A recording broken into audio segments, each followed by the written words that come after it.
In honor of hitting 500,000 subscribers in 9 months, I'd like to give away another Black Series Force Effects lightsaber. Do it! So comment below which one you guys want, throw this video a like, and I'll pick a winner in a week. We would be honored if you would join us. Hey everyone, before we begin, I'd like to thank all of you for the huge milestone the channel just hit. 500,000 subscribers in just 9 months. I wrote a long post about it on the Facebook page, and I know many have come here for today's video, so I won't bore you with my feels, but if you wanted to read it, feel free to check it out there. So in today's video, we'll be continuing the 5th and final issue of Darth Vader and the 9th Assassin. In the last one, Vader went to the ancient Dark Temple of the Headless Snake and learned of his ancient prophecy that was written and foreseen thousands of years ago. We also learned that he acquired the crystal that enhanced a beam's powers trillions of times more. With it, he crushed the temple and destroyed their energy core, walking out in the fiery ruins to the jungle where the assassin awaited. Let's begin.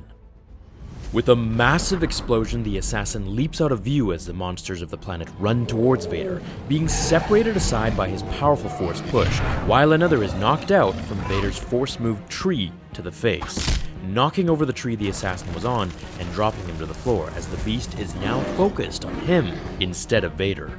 As Vader tells him, "Watch the feet, they like to stomp."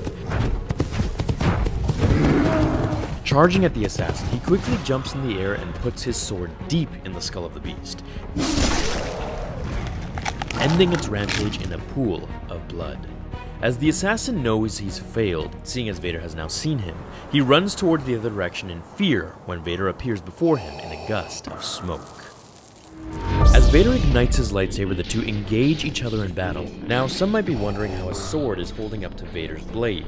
There were a few weapons that could withstand a lightsaber, one of them being a cortosis blade used by bounty hunters and assassins. As Vader kicks him to the side, he tells him, "The Empire could put a cutthroat like you to good use." Sorry, but I already have a job, and I intend to finish it right now.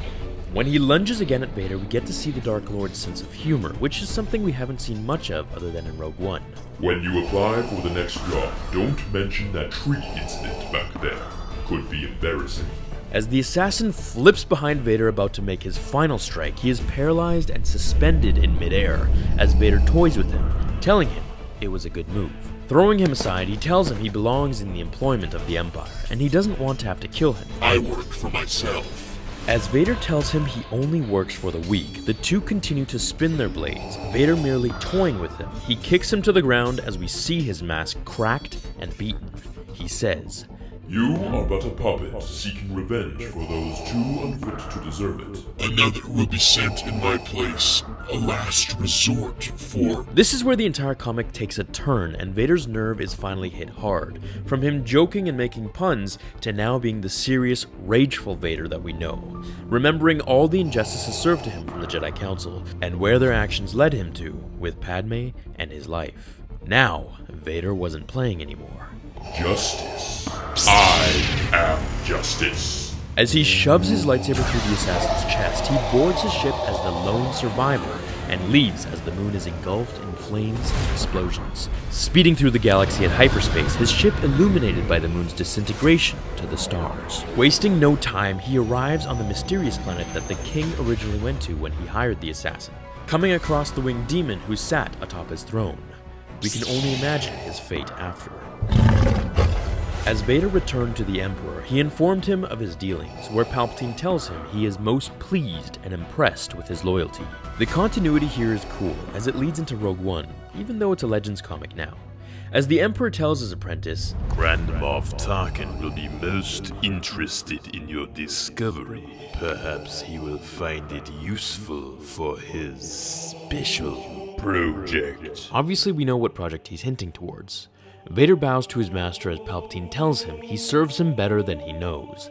As he narrates the rest of the story, we see Vader get into his ship and set course for somewhere in the galaxy. "You are strong, but not discerning." Arriving on a planet of ice and frost. "Fogging your senses was too easy.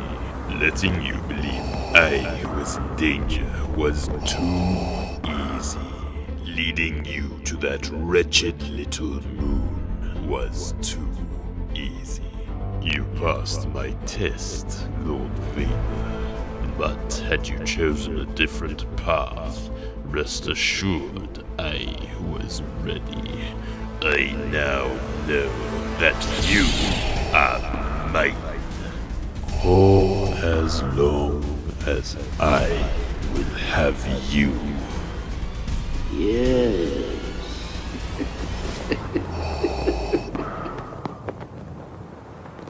That concludes the final series. I hope you all enjoyed it. I really like the final climax of Vader's rage and callousness at the end, just obliterating everyone in his path. I also like the small details about Vader's prophecy being written thousands of years ago on the wall, and the Crystal of Tarkin's special project. I hope you guys had as much fun as I had making this and were entertained. I'll cover another Vader issue shortly, if you so wished, and other Legends comics following different characters. I'll also upload the last comic series of Vader and the Ghost Prison in one long 20-minute or so video for your enjoyment. As well, I'll do the same for this one too. Thanks for watching, and again, thanks for being part of the channel reaching 500,000 subscribers. Next stop, 1 million. Yeah. Have a great day, my fellow Jedi and Sith friends, and I'll see you all in tomorrow's episode of Star Wars Theory. Until then, remember, The Force will be with you. Always. Fulfill your destiny.